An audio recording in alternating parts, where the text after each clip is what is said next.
Welcome to the next episode of Two DIYers Try to Paint More Than They Should, where sore bodies are part of the game and questionable jokes keep us entertained. Just watch your butt crack.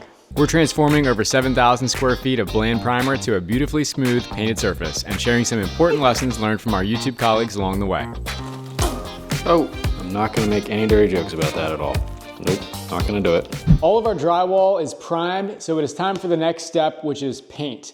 But like many things, especially in painting, preparation is key, and before we get any paint on the wall, we have to do some sanding. I never even really thought about sanding the walls after primer until we went to Las Vegas this year, and at one of the dinners we went to, Eric Perkins from Perkins Builder Brothers was there. We were talking to him about this upcoming paint job, and the one piece of advice he had, he was like, whatever you do, make sure you sand the walls after priming.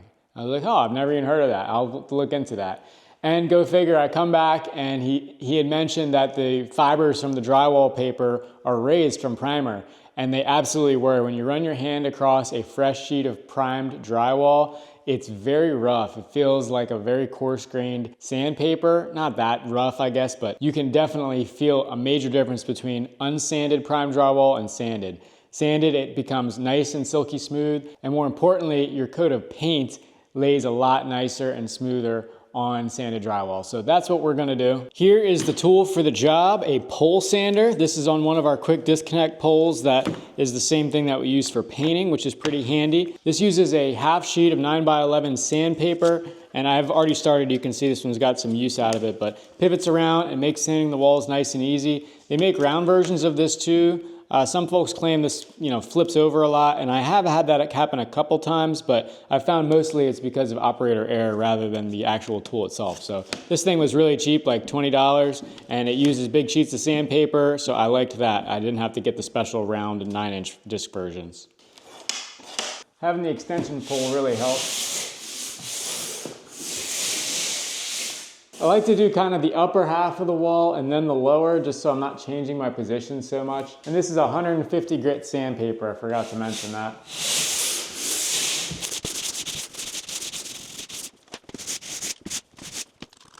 After a few strokes, the dust starts building up on the sandpaper. I have to come pick it off, which is kind of a pain, but not sure if there's any other better options. But there is a marked difference between sanded texture and unsanded. It is like sandpaper versus smooth piece of paper. It really doesn't take much to knock it off either. All you need is 1 or 2 strokes.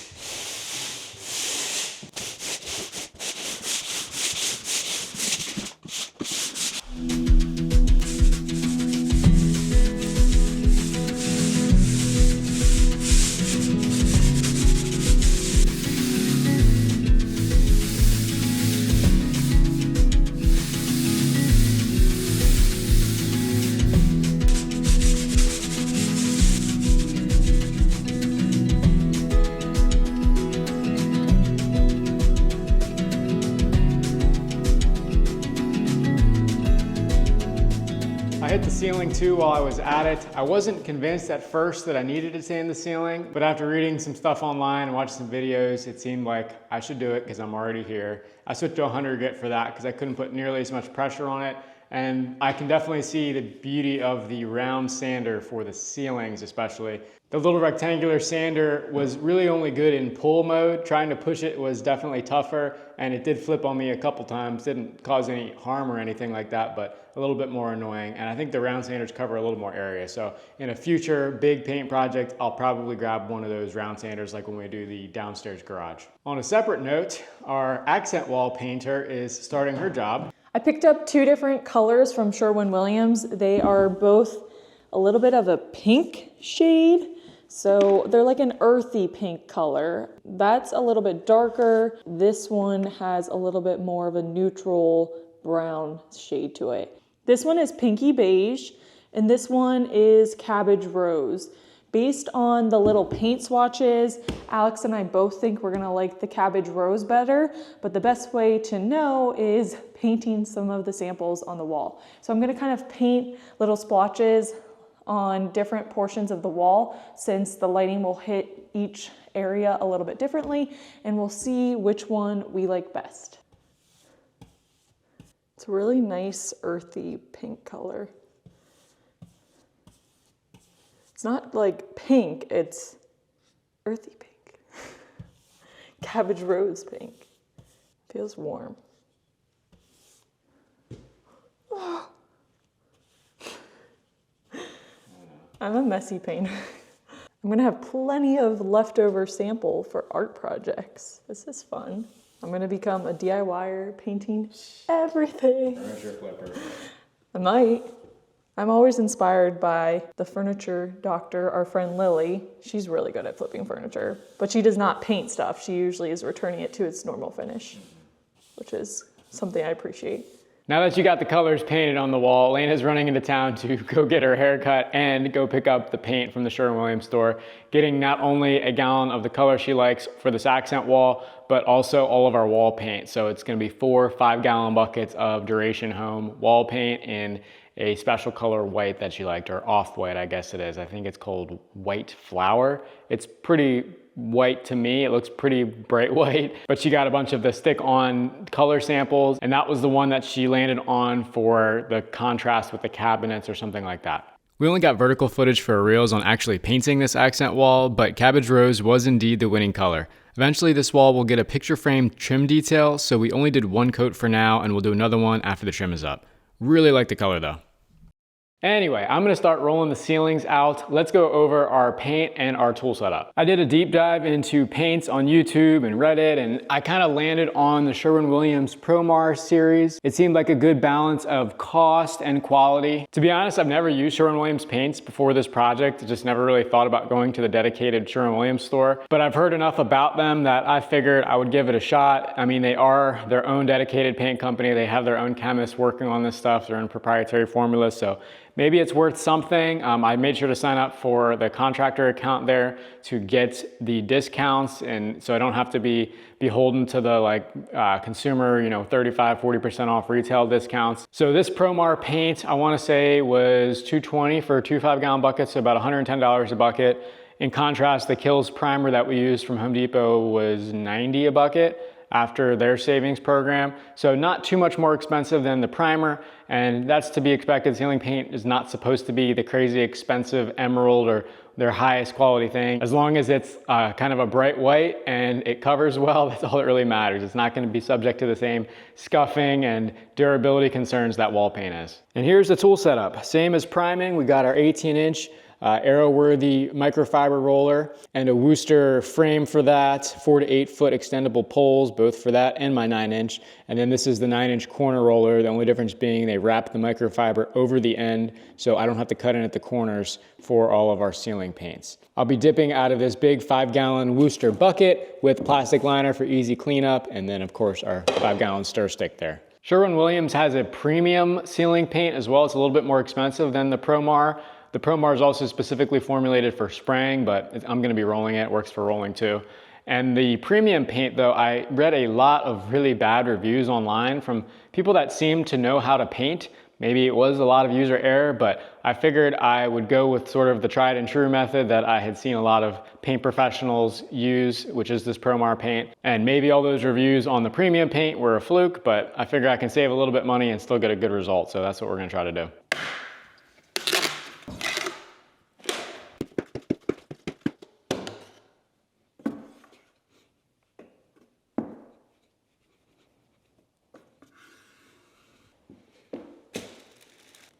We do about half the bucket, come back for another half later. Otherwise it's just too heavy to tote this thing around. I'm gonna start in this back closet up here where it's most inconspicuous, get my technique down a little bit, and then work my way forward to the front of the house. For such a small little closet, I'm just gonna start off with only the corner roller.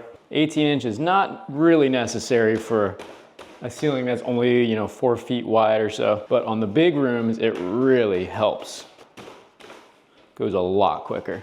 That went pretty quick. So far, so good. This is gonna need 2 coats for sure. That's what the data sheet says, even if you're using primer. But actually, with the primer, 1 coat seemed to have covered pretty well. I don't see any major issues. It looks worse on camera, I think, than it does in real life. I don't know what this camera does, but it somehow cuts right through any sort of glare and gets right to what's actually going on. Up where the corner roller does the cut-ins, it does leave like a 3-inch layer of paint there, which you would see, I guess, if you had a brush anyway. So I took the roller and just sort of back rolled that wet edge just so that we don't have a defined line where that corner roller went when it comes time to do the walls. I've read this is an effect called hat banding online, and it's a problem with even when you're brushing as well. Now it's time to break out the 18-inch roller setup.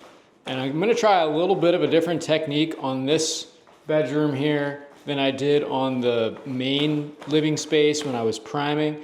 When I was priming, I went around the edges with the corner roller first, like you would with an angle brush if you're cutting in with a brush. But what I found was by the time I could get to it with the 18-inch, that sort of cut-in line from the roller had already dried, and it was really hard to blend that wet edge. And I ended up with a little bit of a band around the ceiling where there was kind of like 2 coats of paint basically, where I wasn't able to blend the whole thing.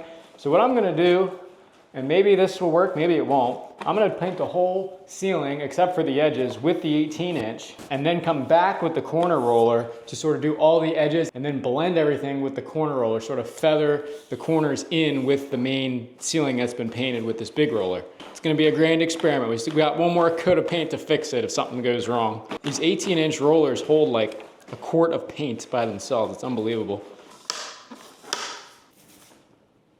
Just gonna get as close as I can, reasonably, to the edge. I talked about this a little bit in my primer video as well, paint rolling direction. And there seems to be a lot of mixed opinions about this on the internet, but the opinion that I'm following is rolling in the direction of the light source, in this case, the big window that's behind me. And by not having the roller overlaps perpendicular to the light source, you don't see the overlaps as much when the light hits it. There's no like shadow cast. Now, granted, if you're doing a nice wet edge and blending everything, you shouldn't have that anyway, but it seems to be best practice.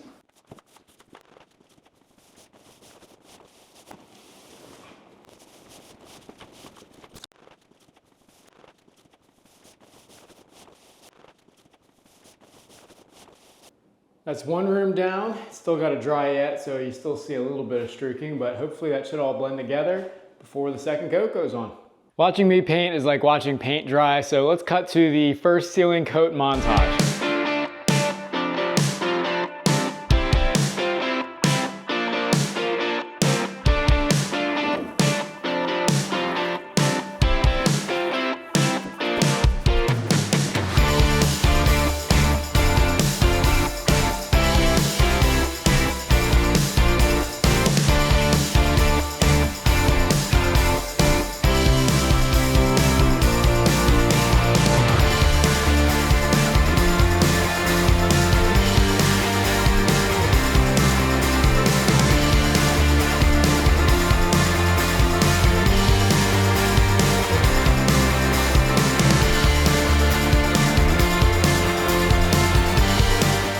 Well, the first coat of ceiling paint is on, and my neck is killing me. My head is about to fall off. How's yours feel?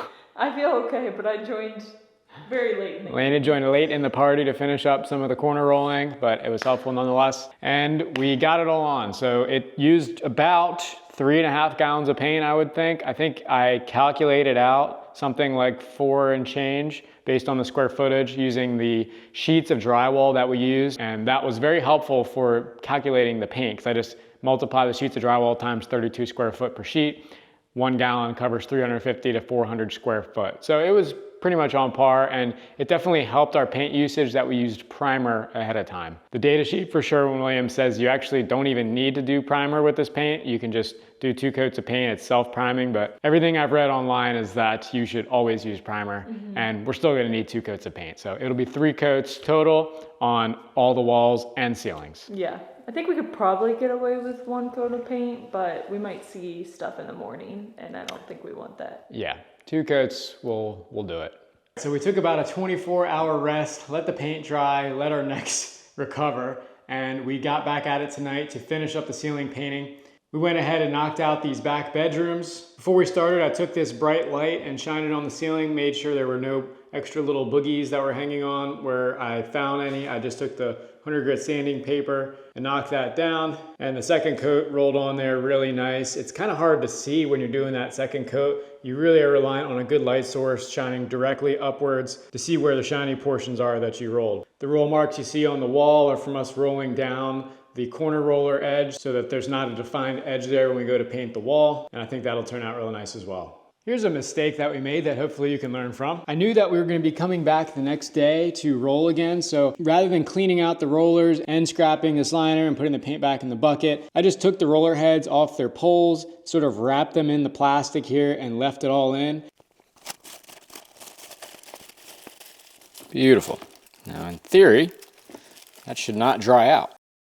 Well, unfortunately, there was still enough air that the paint on this little ramp was able to dry. And tonight, when we started rolling again, it was picking up just the little dry pieces off the edge and depositing them on our freshly painted ceiling. So we spent some time looking for these little soft pieces of half-dried paint that were flaked onto the ceiling and wiping them off with the roller quick, then taking them off the roller with our finger and back rolling it over to get rid of the smear on the ceiling. So after the first room, we did replace that liner, but there were still plenty of them stuck in the rollers that had to get rolled out. So it took probably twice the amount of effort that it should have to finish the rooms because we were just getting these little flakes out. The moral of this story is you can wrap brushes and rollers, but if you have a bucket liner, you do need to empty that out and replace it for each day of painting. Now it's time to take care of the main ceiling again. This is the hard part. That is the real neck burner. And actually, I think it looks pretty good to start with. There's probably just a few areas that need touch up. Probably impossible to see on camera, but around that sprinkler, it's gonna have to get a little bit closer. And then we'll be done. The ceiling's up here, which is gonna be amazing. We can get the lights on, the sprinkler caps. We can finally have light in here that's not just a haphazardly strung together LED strip by an extension cord. So let's get to it. Last night we were listening to classic jazz or Christmas jazz or something, and tonight it is screamo hard rock. Just the many music selections of Mason-Dixon Acres. We both like rock, but I like it more than Alana does. I think she prefers the relaxing stuff.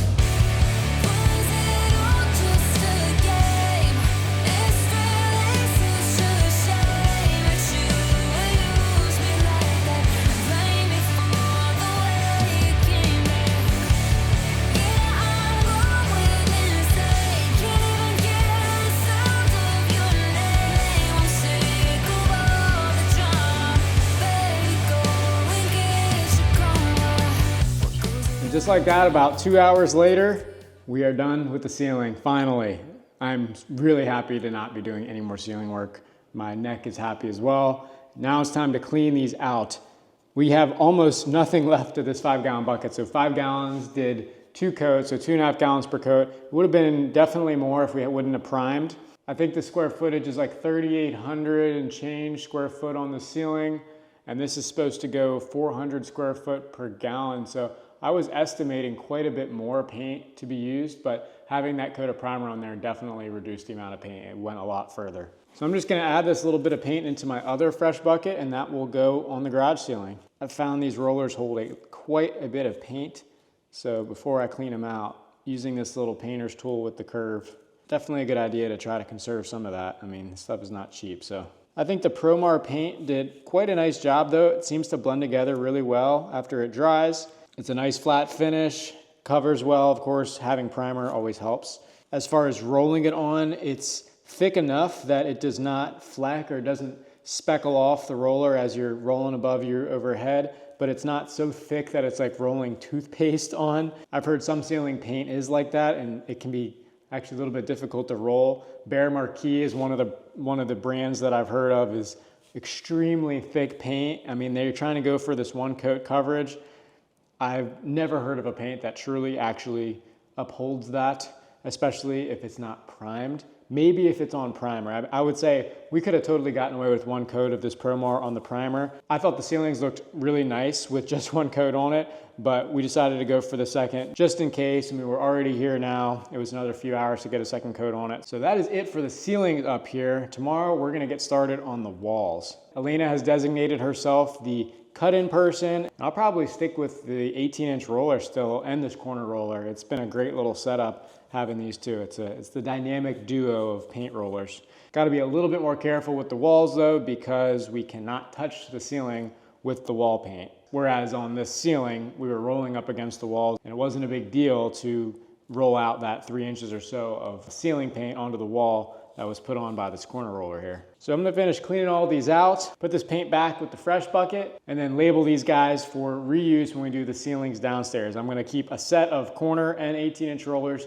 for primer, ceiling paint, and white wall paint.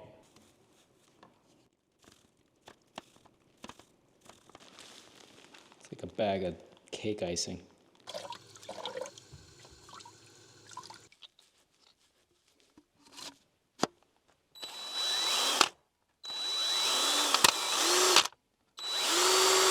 It's a nice way to dry them. They say you can wash it with this too, but I found it doesn't work very well. It does work really nice for drying though. I am so happy ceilings are done. Today is a new day. We're starting walls. Lena over here is going to be our cut-in professional. She will be doing all of the cutting in at the top of the walls, and I will be coming behind her with the roller, and I'm probably not going to even use the 18-inch because that thing will just knock all the walls out way quicker than she can cut in. I'm just gonna use the 9-inch. That way I can cut in at the inside vertical corner so she doesn't have to do those at least. She's only cutting in where the wall meets the ceiling because we are doing a slightly different color wall paint than ceiling paint. Speaking of paint, we did upgrade a little bit for our wall paint. This is Sherwin-Williams Duration, so it's just below their Emerald top of the line, crazy expensive wall paint. I think we paid about $43, $42 a gallon, something like that for this Duration. We got the matte finish, which is Sherwin-Williams' name for eggshell, which is a solid choice for walls. It's nice and washable and has pretty good durability from what I have read. For color selection, Elena laid out a host of different color samples, both from Sherwin-Williams and Ecos Paints, which was another manufacturer we were considering, and landed on this white flower color. It looks pretty bright on camera, but it is definitely an off-white.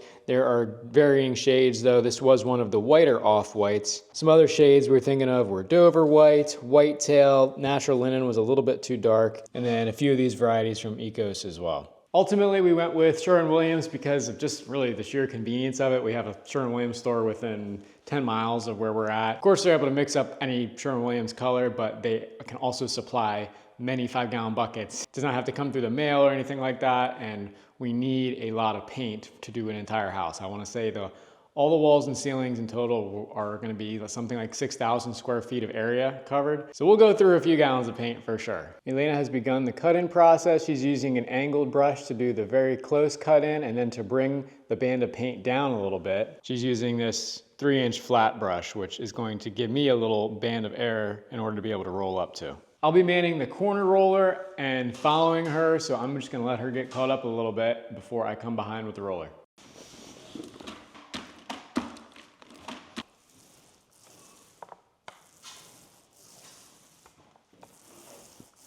My main job here is to not touch the ceiling. Just gotta be very careful getting up to the ceiling. Lena did a good job leaving me plenty of leeway there. Nice smooth back rolls. It's a good looking finish right there. Microfiber roller, 3/8 snap definitely helps.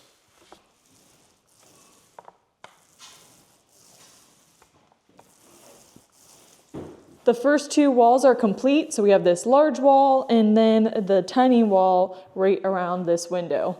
Alex is now working in this little corner. Initially, we had painted this little piece of ceiling, but decided that it would probably look better with wall paint. So changed that a little bit in the middle of painting, but overall it's looking good. It's crazy how much different paint looks in different lighting. In this lighting, you can see this looks pretty yellow when you see the strip along the ceiling in comparison to the rest of the wall. But then whenever you look over here, you can barely tell that it has any cream tones in it at all. It looks like it's stark white against that ceiling. Alex first started painting this ceiling, I had a bit of a panic moment and thought that maybe we picked the wrong color because it looked really yellow, but we decided to continue on and see how it goes. Now I think I like it a lot better. After this dries a bit, we'll pull out 2 of our cabinets and put them up next to it to see what we think.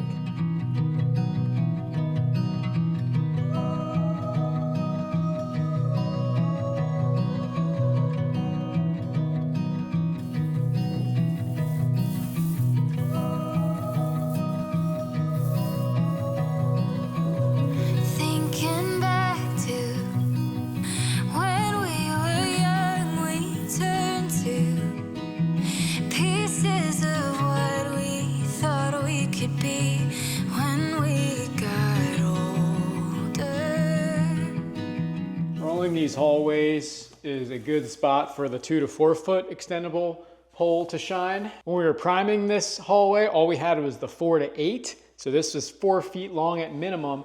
And the problem was coming back, you're focused on what you're doing right in front of you, but you're not realizing where the back of your pole is, and it's going right into your brand newly primed wall and leaving a dent. So after that came the 2 to 4 foot, and I really like this length. And extending it to 4 foot makes rolling the top of the walls much easier. And if you have the room, like if you have a doorway behind you, then it's no problem. It's nicer because you can get like the whole wall down low, end up high with one stroke. But having it at the 2 foot range enables you to paint down in one stroke without hitting the back, because this is not quite 4 feet long with the roller handle. Just one of those things you never even think about. I thought the 2 to 4 foot stick was not going to be worth it, so I got 2 4 to 8s, which are good for ceilings especially, and big open areas where you have the walls. But this 2 to 4 is quickly becoming my go-to. I really like the size of this. It's nice and comfortable. Elena decided to go in for the evening. She's having second thoughts again about the paint color, thinking it looks too yellow, and I might need to end up repainting all of this in the future if it looks too yellow. So good thing we didn't get all of the wall paint purchased when she went that first time, because it's a custom tint color, cannot be returned, and at the low price of about $240 for a 5-gallon bucket, it's not something you want to be just willy-nilly throwing away colors for. So at the very worst, if we have to repaint it and we can't use the rest of it, we can sell it on Facebook or something, or use it in the garage maybe if she doesn't care about what that looks like as much. But we're at least gonna get one coat on and see what this looks like in the morning. Whole main living space, this hallway, and we're holding off on all the rest of the rooms, the bedrooms, the pantry, just in case it looks a little bit too yellow yet, so we'll see.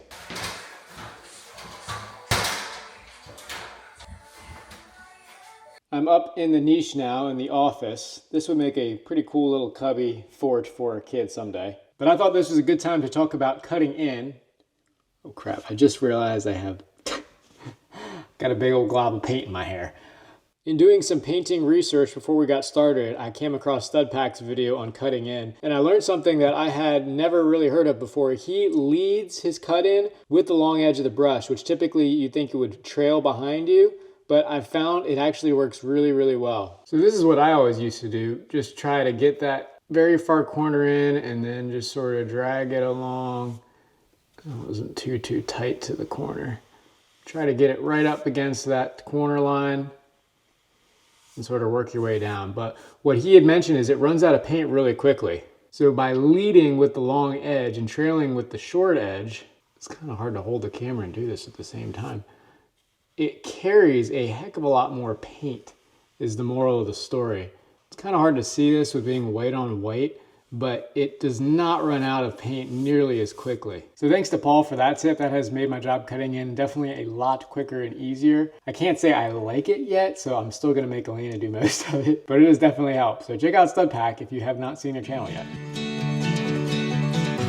'Cause I can run, but I can't hide the feelings that I know I can't keep bottled up inside.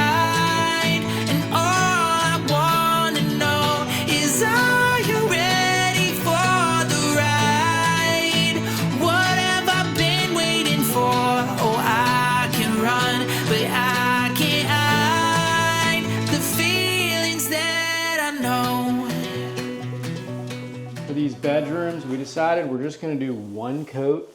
We found that the one coat over the primer did pretty well as far as like coverage. You could not really tell any bare spots or anything like that. We put 2 coats on in the main living space anyway. But here in the bedrooms, Elena's not sure if she's going to change the color. Actually, this wall that I'm painting now is going to get lime washed, so I'm not even sure why I'm painting this right now. But for the sake of completeness. Wait, why are you painting that? Should I? No. I'm getting primer coming. That's what I cut in. Oh, you didn't even cut in on this? No.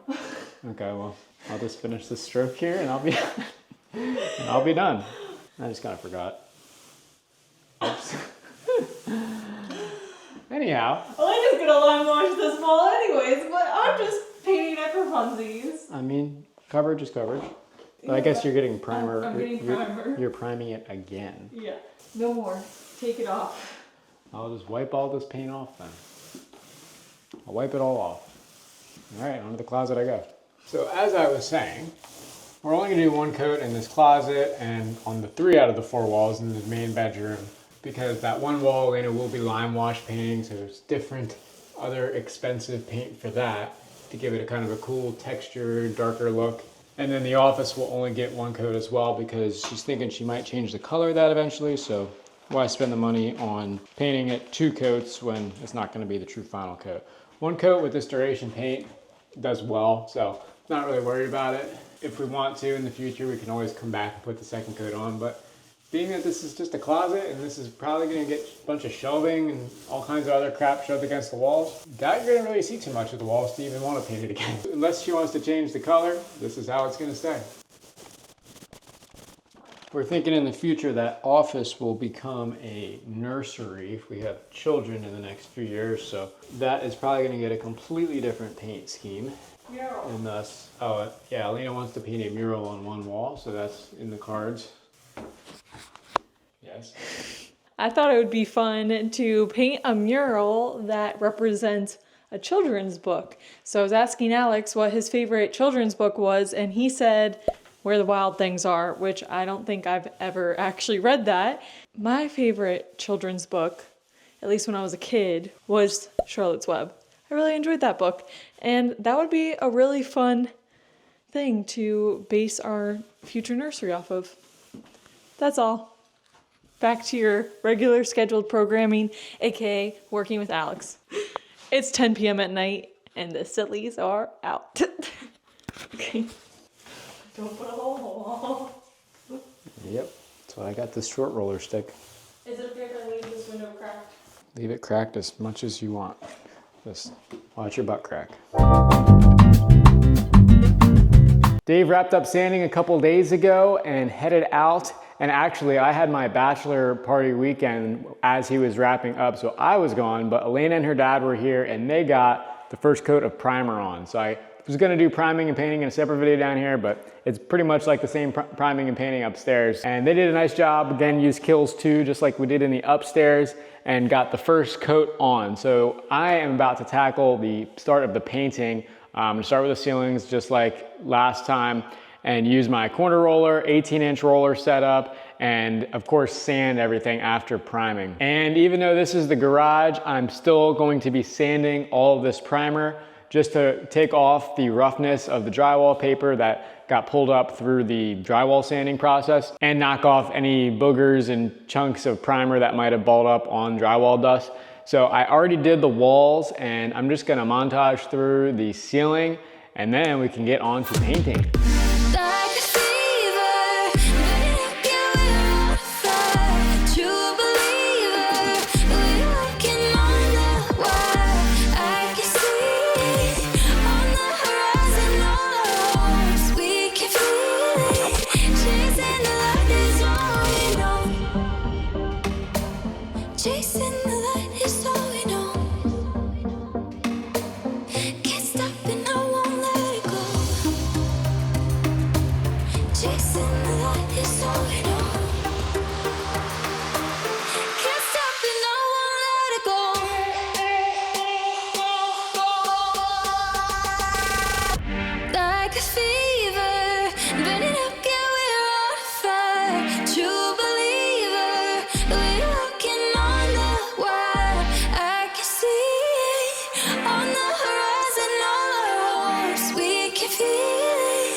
That is the very last roll of the downstairs. All of the downstairs painting is finally done. It's lunchtime, it's Monday, time for a lunchtime beer. Cheers to that. But I'm pretty happy with how it all turned out. Just one coat of paint over top the primer is plenty. We do not really need the second coat. Could have saved the time doing that upstairs, but it is what it is. And I still got a gallon of paint left. I thought I was gonna be short, but it spread further than I thought it would. So quite happy we don't have to go to Sherwin-Williams and spend another like $200 something on another 5-gallon bucket of paint. I guess we'd only need like 1 gallon at that point, but we got some left over for touch up, so we'll be good. I'll tell you what, the number one thing that I am sore from painting is my shoulders from holding that brush up, cutting in at the ceiling. Just having to maintain that steady brush up there just is so tough on your shoulders after a while. I'm sure painters that do this a lot can feel what I'm talking about. I'm sure their shoulders are either jacked or completely destroyed. The last steps for this lower space are going to be to get all these receptacles in, get the lights up. We got some strip lights going up here. Get our sprinkler covers on. We'll be doing epoxy floor to cover up this nasty looking concrete slab. And then finally after that's done, base trim all the way around. So still a good bit more work to do yet, but we are in the home stretch. Now for the worst part of anything, which is the cleanup. I've had to do a lot of cleaning paint rollers out throughout this project. And I just wanted to sort of share my technique that I've landed on as the most efficient or best way to do this. It all starts with just a quick scrape of the roller with the 5-in-1 painter's tool just to get that excess paint out, because this stuff is really expensive. So if I can save, maybe this is just me being cheap, but if I can save a few ounces of paint here and there and it comes in handy in a future project, then I don't need to buy expensive paint. Same thing with the roller. I probably wouldn't try to reuse the roller, but these are really nice rollers, so I want to keep these. The 18-inch rollers especially hold like a gallon of paint each. Definitely want to get that out. Unfortunately, it makes a big mess though because there's no open side to these roller frames. It's got a support on each side, which is going to get drenched in paint. I know I have a liner in here and you're supposed to, you know, squeeze them out like a cake bag. That works, but I feel like I actually get more out by doing this because I can use the brush to kind of scrape it out. Then I'll come back with the cake bag technique. Oh, shoot. I'm not going to make any dirty jokes about that at all. Nope, not going to do it. My good Lord. Luckily I got cardboard on the floor. Now the best way I found to clean the remaining paint off rollers was hitting them with a hose outside to basically spin rinse them, then dry with the drill spinner. However, this flings watered down paint all over the ground and that's not great for the environment. So I think in the future I'm just going to suck up my cheapness and let the rollers dry out before trashing them and just get a new roller for every paint session. Thanks for following along for some of the finishing steps of this downstairs area. Hopefully you picked something up on the way. As always, thanks for watching and we will see you on the next one.